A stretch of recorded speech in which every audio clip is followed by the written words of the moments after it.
வளைகுடா அதாவது மத்திய கிழக்கு பகுதியிலே ஏற்பட்டிருக்கின்ற யுத்த சூழ்நிலை காரணமாக உலக நாடுகளுக்கு எரிபொருள் தட்டுப்பாடு ஏற்பட்டிருக்கின்றது. அதாவது எரிபொருள் விநியோகம் கப்பல் மூலமாக மேற்கொள்ளப்படுகின்ற எரிபொருள் விநியோகம் தடைப்படக்கூடிய வகையிலான நிலைப்பாடுகள் காணப்படுகின்ற அந்த வகையிலே இலங்கையிலும் எரிபொருள் தட்டுப்பாடு வரலாம் என்ற வகையிலான நிலைப்பாடுகள் காணப்பட்டாலும் எங்களுடைய அரசாங்கம் வருகின்ற ஏப்ரல் மாதம் வரை எரிபொருளை வழங்கக்கூடிய களஞ்சியப்படுத்தல்கள் காணப்படுகின்றன. எனினும் பீதியடைந்த மக்கள் கூடியளவான எரிபொருளை கொள்வனவு செய்து எரிபொருள் தற்காலிக அல்லது செயற்கையான ஒரு எரிபொருள் தட்டுப்பாடை ஏற்படுத்தக்கூடும் என்ற வகையிலே நாங்கள் நேற்றைய தினத்திலிருந்து கியூஆர் நடைமுறையின் ஊடாக மட்டுப்படுத்தப்பட்ட அளவிலே எரிபொருட்களை வழங்க இருக்கின்றோம். அந்த வகையிலே இந்த கியூஆர் நடைமுறையின் ஊடாக அந்த வாகன வகுதிகளுக்கு ஏற்ற வகையிலே எரிபொருட்களை பெற்றுக்கொள்ளக்கூடியதாக இருக்கும். குறிப்பாக தனியார் பேருந்துகள் தொடர்பான ஒரு தெளிவற்ற தன்மை காணப்படுகின்றது.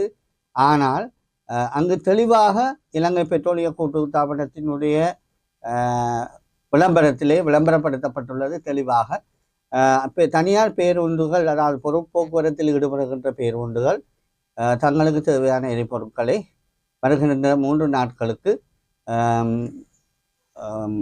இம்போசா டிப்போக்களில் பெற்றுக்கொள்ள முடியும் என்ற வகையிலும், அதே நேரத்திலே வடக்கு மாகாணத்திலே இன்றைய தினத்திலிருந்து விசேட திட்டமாக அரசாங்க அதிபர் பணிமனைக்கு அருகில் உள்ள எரிபொருள் நிரப்பு நிலையங்களிலே தங்களுக்குரிய எரிபொருளை, அதாவது டீசலை இந்த பேருந்துகள் பெற்றுக்கொள்ள முடியும்.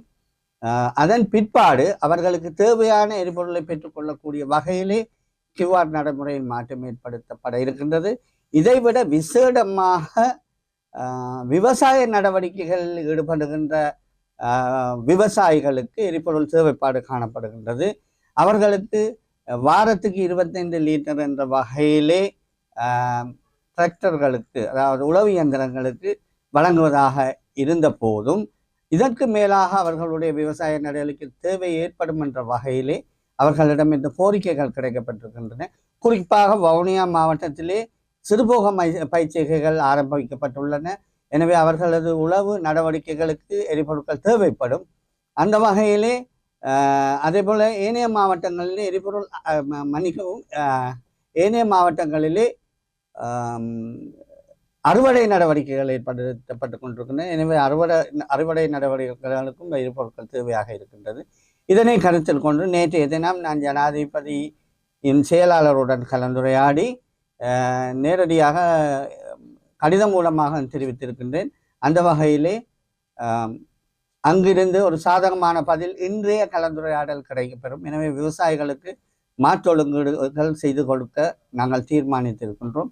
அது மட்டுமல்லாமல் உங்களுக்கு தெரியும், இது உலகம் முழுவதும் இருக்கின்ற நெருக்கடி என்ற வகையிலே ஏனைய உலக நாடுகளோடு ஒப்பிடும் பொழுது பல வசதி படைத்த அல்லது அபிவிருத்தி அடைந்த நாடுகள் கூட எரிபொருள் வழங்குவதிலே பல்வேறுபட்ட நெருக்கடிகளை சந்தித்திருக்கின்றன. எரிபொருள் நெருக்கடியை சந்தித்திருக்கின்றன. அந்த வகையிலே அந்த நாடுகளிலே மக்கள் பாரிய வரிசையிலே இந்த எரிபொருட்களை கொள்வனவு செய்வதில் ஈடுபட்டிருக்கின்றார்கள். ஆனால் எங்களுடைய நாட்டிலே நாங்கள் அவற்றை சரியான முறையிலே கியூஆர் நடைமுறையினூடாக மக்களுக்கு இடையூறு ஏற்படாத வகையிலே வழங்க இருக்கின்றோம். அத்தோடு எதிர்வரும் வாரங்களிலே வரிசையிலே அவ்வாறு நிற்கக்கூடிய ஒரு நிலைமை ஏற்படின் அந்த வரிசையிலே நின்று எரிபொருளை பெற்றுக்கொள்ளக்கூடிய மக்களுக்கான வசதிகளை ஏற்படுத்தி கொடுக்க இருக்கின்றோம். குறிப்பாக அவர்களுக்குரிய மலசலக்கூட வசதிகள், அதே போல் ஏனைய அவர்கள் வெயிலில் நிற்காத வகையிலே ஏற்பாடுகள் என்ற வகையிலே செய்யப்பட்டு இருக்கின்றன. அது மட்டுமில்லாமல் வடக்கு மாகாணத்திலே உள்ள அரசாங்க அதிபர்கள் தலைமையிலே உடனடி நாங்கள் கலந்துரையாடல்களை ஒழுங்கு செய்திருக்கின்றோம். அந்த வகையில் இன்றைய தினம் வவுனியா மாவட்டத்திலே இடம்பெற இருக்கின்றது கலந்துரையாடல். அதே போல நாளைய தினம் மன்னார் மாவட்டத்தில் இடம்பெற இருக்கின்றன. அந்த வகையிலே இந்த எரிபொருள் சார்ந்த தொடர்புடைய போக்குவரத்து துறை சார்ந்தவர்கள், அதே போல பிரதேச செயலாளர்கள், இராணுவத்தினர்கள், போலீசார் உட்பட அனைவரும் இந்த கலந்துரையாடல்களில் ஈடுபட்டு எங்கள் மாவட்ட ரீதியாக ஏற்படுத்த இருக்கின்ற விசேட செயற்திட்டங்கள் தொடர்பாக கலந்துரையாட இருக்கின்றோம். அதே போல எரிபொருள் நிலையங்களுக்கு போலீசாரினுடைய பாதுகாப்பு நேற்றைய தினத்திலிருந்து வழங்கப்பட்டிருக்கின்றது. எனவே மக்கள் பீதி அடையாமல் தங்களுக்குரிய எரிபொருட்களை நீங்கள் அங்கு எந்தவித பிரச்சனையும் இல்லாமல் பெற்றுக்கொள்ளக்கூடியதாக இருக்கும். அத்தோடு தொடர்ச்சியாக எரிபொருள்களை வழங்குவதற்கு சீனா, ரஷ்யாவுடன் பேச்சுவார்த்தைகள் இடம்பெற்று கொண்டிருக்கின்றன. சாதகமான சமிக்கைகள் கிடைக்கப்பெற்றிருக்கின்றன. எனவே அந்த நாடுகளிலிருந்தும் இவற்றை பெற்றுக்கொள்ளக்கூடியதாக இருக்கும்.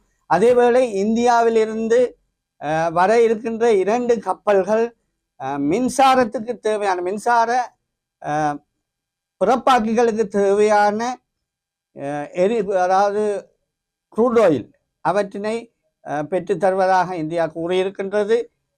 அதை ஏற்கனவே நாங்கள் கொள்முதல் செய்வதற்குரிய அனைத்து விதமான நடவடிக்கைகளும் செய்திருக்கின்றோம். எனவே தொடர்ச்சியாக மின்சாரத்தை வழங்குவதற்கும் நாங்கள் நடவடிக்கைகள் எடுத்திருக்கின்றோம்.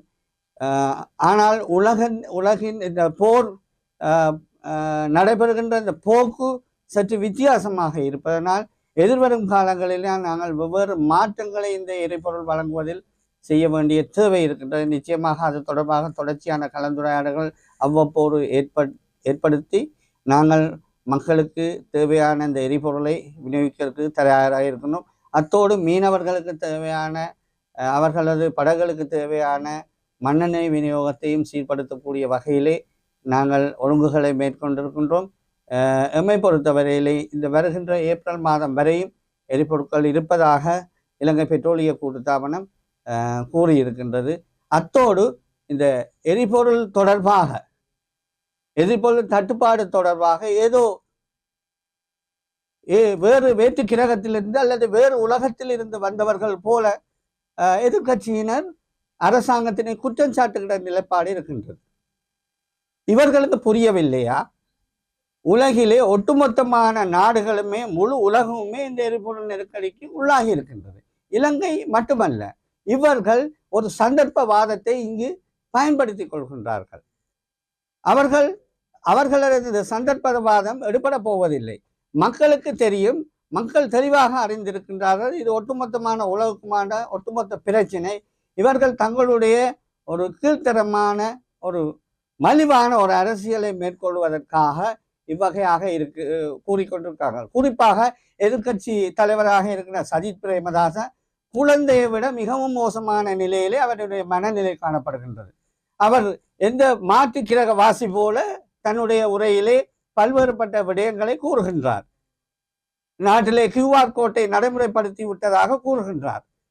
அது நாங்கள் மக்களுடைய வசதிக்காக செய்திருக்கோம். மக்களுடைய எரிபொருளை பெற்றுக்கொள்கின்ற அந்த நெருக்கடிகளை ஏற்படாமல் அதை குறைப்பதற்காக நாங்கள் ஏற்படுத்தி இருக்கின்றோம். இதை புரியாதவர் போல சிறுபிள்ளைத்தனமாக இவருடைய கூற்றுகள் இருக்கின்றன. இவர் உண்மையிலே அரசியலுக்கு பொருத்தம் இல்லாதவர் என்ற வகையிலே மக்கள் பேசிக்கொள்வதை நாங்கள் அவதானிக்கக்கூடியதாக இருக்கும். எம்மை பொறுத்தவரையிலே எங்களுடைய அரசாங்கம் மக்களுடைய அரசாங்கம் என்ற வகையிலே தொடர்ச்சியாக மக்களுக்கு ஏற்படுகின்ற அசௌகரியங்களை நீக்கக்கூடிய வகையிலான செயற்பாடுகளை நிச்சயமாக எங்களுடைய திட்டமிடல்கள் ஊடாக நாங்கள் மேற்கொள்வோம்.